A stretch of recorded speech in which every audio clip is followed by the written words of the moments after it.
Let's talk about the economic situation in Britain. So a lot of the things you mentioned require public spending. And for anyone who's paying attention to the news at the moment, which will be about a week before this episode is launched, Britain is trying to balance the books, as it does. There's lots of spending going on. There's lots of penny pinching going on. So that will cost money.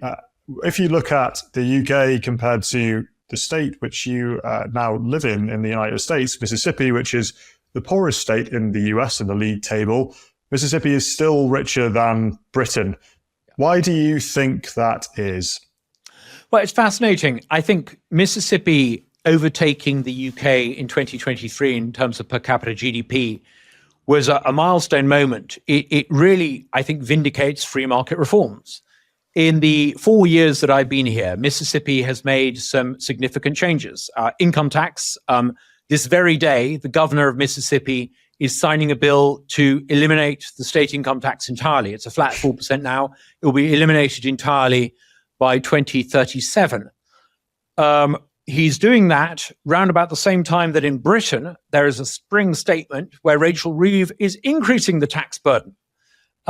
If you want some indication as to why Mississippi is now richer than the UK, that is one exhibit A. Exhibit B is flexibility of the labor markets. There is a constitutional amendment here in Mississippi that means that everyone is an at-will employer. You can hire and fire at will, and you can walk out of your job on the spot. We've removed a lot of the red tape licensing restrictions in Mississippi, the bureaucratization of labor certification, if you like. So Mississippi has an incredibly flexible labor market. As a result of that, in the past 2 years alone, there have been $25 billion worth of inward investment into a state of 3 million people. That is in marked contrast to what has happened in the UK, where the government has made the labor market less flexible and made it more punitive for an employer to take on employees. So I think if you compare Mississippi and the UK, it is a very good example of what happens when one society liberalizes and allows the free market and the other doesn't. I was quite surprised in 2023 when I started writing articles in British newspapers pointing out the fact that the UK had overtaken Mississippi in per capita GDP terms. I got a barrage of criticism. In fact, several people complained to the Press Complaints Commission about the data I used. It shows a sort of almost Soviet-era denial of reality. The British thinking classes aren't thinking, and I think this is a big part of Britain's problems. You've got a whole bunch of centrist dads running a lot of your institutions who don't understand the fundamentals of the free market. It's impoverishing the country. In Mississippi, if you want to build something, you can pretty much build something. Planning decisions are made very locally, and there are some municipalities that are quite restrictive and some that are anything goes. And as a result of that, you're seeing businesses pouring into Mississippi, houses being built in vast numbers. You've got a huge building boom here in Mississippi. So I would urge anyone in the UK who has this idea of Mississippi as being all about a river and cotton fields and steamboats to think again. The southern US is going to become a huge global powerhouse. It already is. Texas is no longer hee-haw and oil fields. It's astronauts and artificial intelligence. Mississippi isn't far behind. Britain could be too, but you're not going to get there if you keep raising taxes and regulating.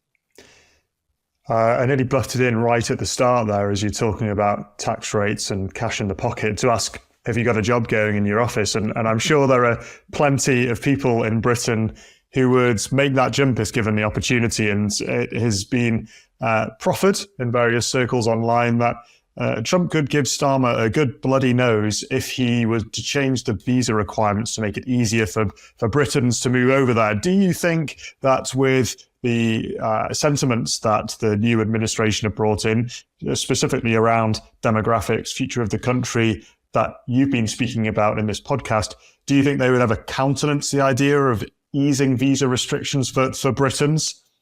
I wrote a slightly tongue-in-cheek piece suggesting that actually, if Trump really wanted to apply pressure to Britain, he could simply say that anyone under the age of 40 in the UK would have the right to come and work in America. I think if that happened, you would see tens of thousands, hundreds of thousands of people moving. It's actually become really quite difficult to move from the UK to the United States. And I think if that was allowed, you would see a mass exodus of very talented people.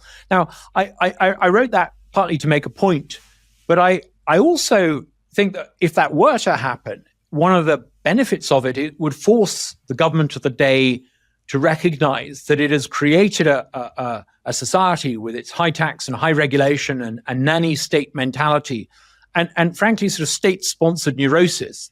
It's created a society where people are materially and I think emotionally and in all sorts of ways uncomfortable.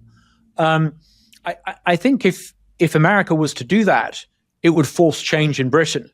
I don't know if you're familiar with Ayn Rand's novels, but one of them is based on this. It's a rather verbose, lengthy novel, Atlas Shrugged. But the idea is that all the talented, productive people clear off and go and live in a place called Galt's Glutch. Well, I think America is as close as Galt's Glutch as we get. And if people in the UK were allowed to move to Galt's Glutch in stateside, I think it would force change in the UK. But I hope it doesn't come to that. I'm hoping that even Keir Starmer, I think, will be forced to do the right thing when he begins to run out of money. Electorally, we're several years away, 4 years away from an election. I think perhaps more likely than Trump doing something on the visas. I think one thing that may force change is the bond market. At some point, the bond market is going to look at British IOUs and say no.